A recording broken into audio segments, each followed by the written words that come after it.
Assalamualaikum warahmatullahi wabarakatuh. Perkenalkan, nama saya Putri Sundari dengan NPM 223510788.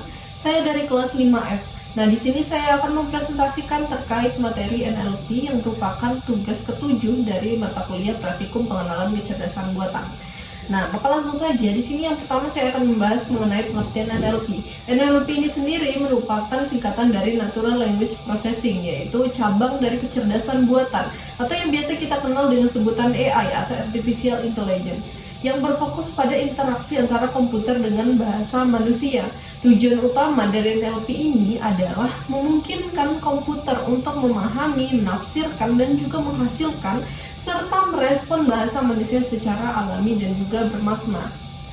Nah, kemudian tugas-tugas dari NLP ini yang pertama itu ada tokenisasi atau tokenization, di mana ini adalah proses memecah teks menjadi unit-unit kecil yang disebut dengan token seperti kata, frasa, atau juga karakter. Contohnya, kalimat "saya suka belajar NLP" dipecah menjadi "saya suka belajar NLP". Nah, tujuan dari tokenisasi ini adalah token menjadi unit dasar untuk dianalisis lebih lanjut seperti perhitungan frekuensi kata atau penerjemahan sinteks. Jadi ini nantinya akan diterjemah satu persatu mulai dari kata "saya suka belajar NLP" gitu. Dia memecah kalimat menjadi kata-kata kemudian akan menafsirkan makna dari kata-kata ini gitu. Nah, yang kedua adalah Named Entity Recognition atau NER, di mana ini merupakan mengidentifikasi dan mengklarifikasikan entitas bernama dalam teks seperti nama orang, lokasi, organisasi, tanggal maupun jumlah.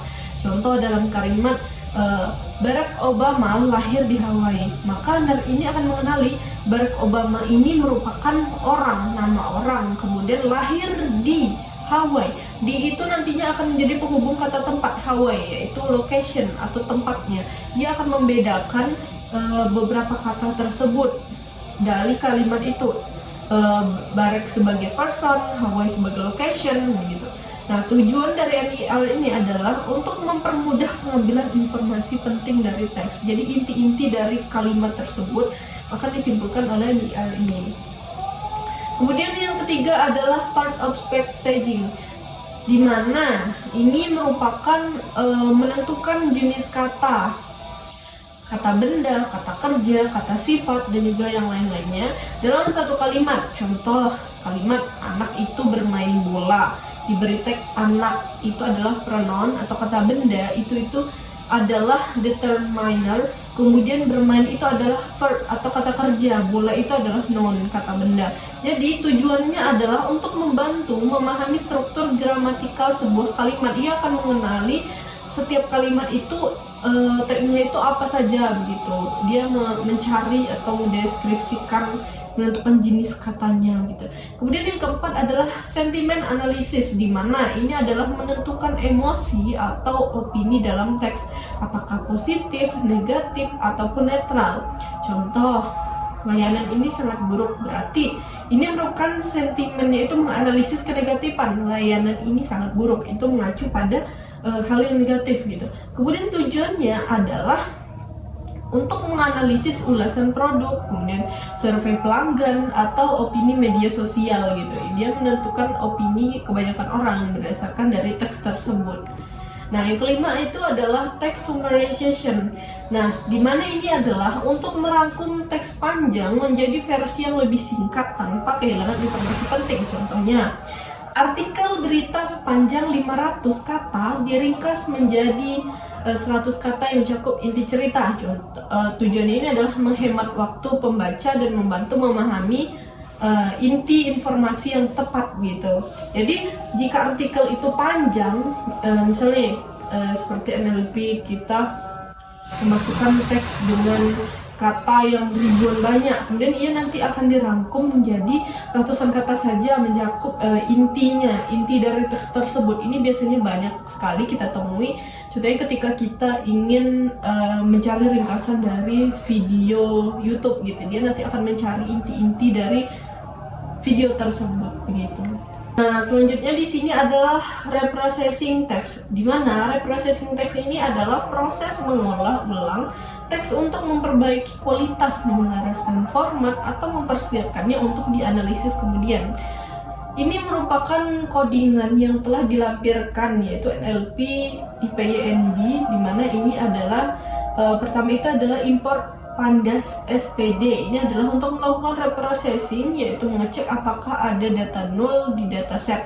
Kemudian melakukan import Pandas untuk memanipulasi dan menganalisis data. Selanjutnya akan membaca dataset dari file CSV dan memuatnya ke dalam data frame bernama df. Kemudian mengganti tweets.csv ini dengan file dataset yang sebenarnya gitu. Kemudian memeriksa apakah terjadi nilai kosong di setiap kolom pada dataset. Nah, langkah ini nantinya akan menghasilkan jumlah nilai kosong untuk setiap kolom. Maka codingannya adalah null const df is null atau sum gitu. Kemudian akan menampilkan jumlah nilai kosong di setiap kolomnya nih, null const gitu. Jadi nilainya itu kosong di setiap kolomnya. Nah, selanjutnya di sini ada df. Df ini nantinya akan menampilkan sentimen. Sentimen itu ada 000, kemudian ada 01, 2, 3, 4 dengan tweet betapa bejat karir Gerindra yang anggota DPRD. Kemudian ini akan menampilkan tweetnya gitu. Nah, di sini berjumlah 1128 rows dengan dua kolom gitu. Nah, kemudian ini reprocessing text, di mana ini adalah import pustaka NLTK Natural Language Toolkit untuk pemrosesan teks atau import NLTK. Kemudian mengunduh download modul PUNTK ini untuk memecah teks menjadi kata-kata atau kalimat gitu. Ini adalah proses atau outputnya. Nah, kemudian reprocessing text ini adalah pertama import Pandas SPD. Kemudian ini yang tadi di awal kan import NLTK from corpus import stop word, kemudian from NLTK stem import poster stem, dan ini kemudian untuk mengunduh stop word dan model tokenisasi. Ini untuk download stop word, kemudian kita mendownload FunKT. Kemudian fungsi untuk melakukan reprocessing text. Nah, di sini adalah def preprocess teks, kemudian menangani nilai NaN jika nilai kosong atau tidak ada. Kemudian if pada isna next return mengubah semua teks menjadi huruf kecil untuk konsistensi teks sama dengan teks lower, menghapus data tanda baca function dari teks ini. Kemudian tokenisasi memecah teks menjadi kata-kata terpisah. Kemudian menghapus stop word kata umum yang tidak membawa banyak informasi seperti dan atau gitu. Ini codingannya stop word set stop word Indonesian, menggunakan stop word bahasa Indonesia gitu. Kemudian stemming mengubah kata ke bentuk dasarnya gitu. Token streaming stem word from word in tokens. Kemudian menggabungkan token menjadi string. Processing text join token return processed text, menerapkan fungsi processing pada kolom tweet dari data frame df, mengganti tweet dengan nama kolom teks yang sesuai dengan data frame Anda. Kemudian ini selanjutnya reprocessing text menginfor const factorize dari screen filter extraction text. Nih, from clear filter extraction text import con factorizer untuk mengubah teks menjadi representasi numerik berupa matrix filter.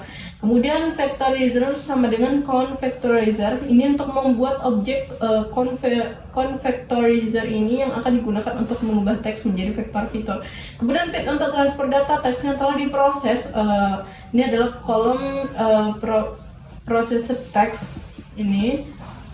DF processed text untuk mengubahnya menjadi matriks filter dengan menghitung frekuensi kata.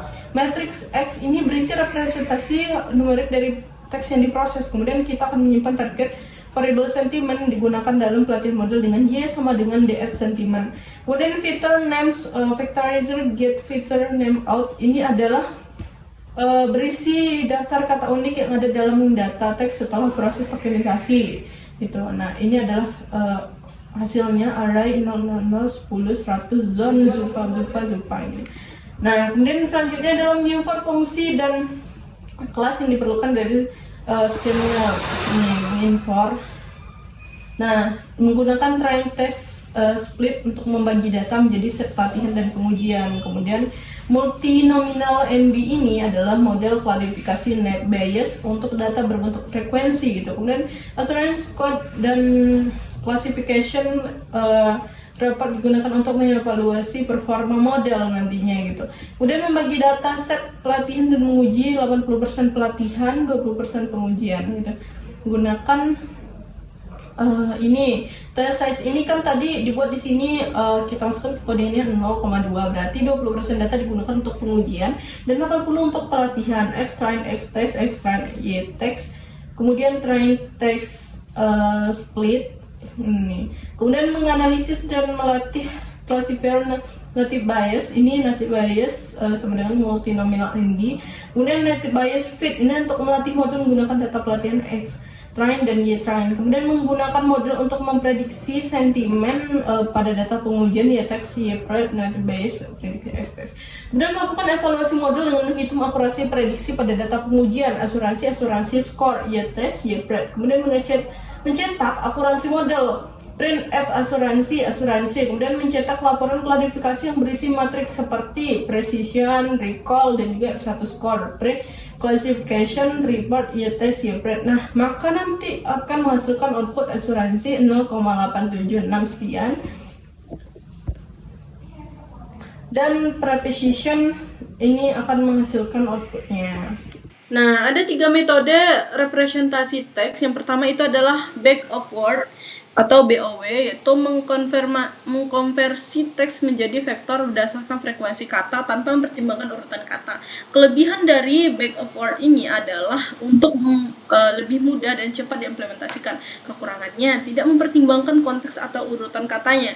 Kemudian yang kedua adalah time frequency inverse document frekuensi. Nah, ini adalah mempertimbangkan frekuensi kata dalam dokumen dan seberapa umum kata tersebut di seluruh dokumen. Kelebihannya untuk memperkuat kata-kata penting dan mengurangi kata umum. Yang ketiga, itu kekurangannya adalah tidak mempertimbangkan urutan katanya. Kemudian yang ketiga, itu biasanya metodenya itu adalah word embedding atau word suffix Glovi. Ini adalah mengkonversi kata ke vektor berdimensi rendah yang menangkap makna dan hubungan antar kata. Kelebihan dari words embeddings ini adalah untuk mempertimbangkan konteks dan hubungan sematik antar kata. Kekurangannya adalah memerlukan data besar dan pelatihan yang kompleks. Nah, kemudian ada 3 algoritma machine learning yang sering digunakan dalam modeling. Yang pertama, native bias. Ini adalah algoritma klarifikasi berbasis probabilitas yang menggunakan teorema bias. Native bias ini mengasumsikan bahwa fitur-fitur kata-kata ini bersifat independen satu sama lain yang seringkali tidak sepenuhnya benar, namun tetap efektif dalam banyak kasus. Khususnya untuk klarifikasi teks. Kelebihan dari native bias ini adalah sederhana, cepat, kemudian efektif untuk dataset besar. Sangat baik untuk tugas klarifikasi teks, misal spam detection. Kekurangan dari native bias ini sendiri adalah asumsi independensi fitur ini seringkali tidak realistis, sehingga dapat mempengaruhi akurasi pada data yang lebih kompleks. Yang kedua, algoritma yang sering digunakan dalam modeling adalah support vector machine atau SVM. Ini adalah algoritma klarifikasi yang mencari hyperlink terbaik untuk memisahkan data ke dalam 2 kelas. Dalam kasus data yang tidak dapat dipisahkan secara linear, SVM ini menggunakan kernel untuk meratakan data ke ruang dimensi lebih tinggi. Kelebihannya adalah sangat efektif untuk dataset dengan dimensi tinggi dan mampu menangani data non-linear dengan kernel. Kekurangannya sensitif terhadap parameter dan pemilihan kernel, cenderung lebih lambat jika datanya sangat besar. Yang ketiga, metode yang sering digunakan dalam modeling adalah random forest, di mana ini adalah algoritma ensemble yang membangun banyak pohon keputusan decision trees dan menggabungkan prediksi mereka untuk menghasilkan keputusan yang lebih stabil dan juga akurat. Kelebihannya adalah tahan terhadap overfitting, dapat menangani data yang besar dan kompleks, serta memberikan estimasi fitur penting. Kekurangannya dari random forest ini adalah model yang lebih kompleks dan lebih lambat dibandingkan pohon keputusan yang tunggal gitu. Nah, mungkin hanya ini yang dapat saya sampaikan pada video presentasi kali ini. Atas segala kekurangan saya mohon maaf, dan atas perhatian hingga di akhir video saya ucapkan terima kasih. Saya akhiri dengan wassalamualaikum warahmatullahi wabarakatuh.